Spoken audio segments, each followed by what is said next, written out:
আসসালামু আলাইকুম ওয়া রাহমাতুল্লাহ। আলহামদুলিল্লাহ।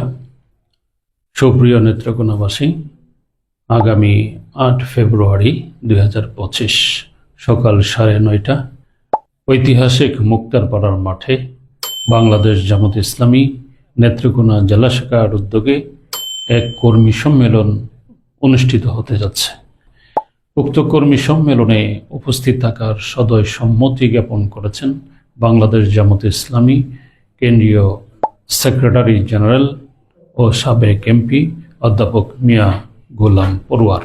এছাড়াও কেন্দ্রীয় প্রচার বিভাগের সেক্রেটারি, ছাত্র শিবিরের সাবেক কেন্দ্রীয় সভাপতি এবং সুপ্রিম কোর্টের বিশিষ্ট আইনজীবী অ্যাডভোকেট মতিয়াউর রহমান আকন্দ উপস্থিত থাকবেন। এছাড়াও জাতীয় এবং স্থানীয় নেতৃবৃন্দ বক্তব্য রাখবেন। ইতিমধ্যে আমাদের নেত্রকোনা জেলা জামাতের বাস্তবায়ন কমিটির পক্ষ থেকে যাবতীয় কাজের সার্বিক প্রস্তুতি চলছে। বিভিন্ন উপজেলা, ইউনিয়ন, ওয়ার্ড থেকে আমাদের কর্মী ভাইয়েরা সেদিন দলে দলে ছুটে আসবেন।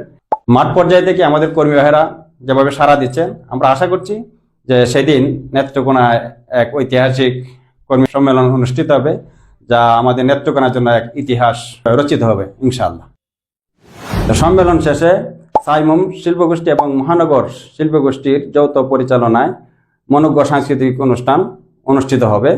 আমরা আশা করছি আগামী ৮ ফেব্রুয়ারির কর্মী সম্মেলনে প্রায় অর্ধলক্ষাধিক কর্মী অংশগ্রহণ করবেন এবং আমাদের প্রোগ্রামকে সফল করবেন।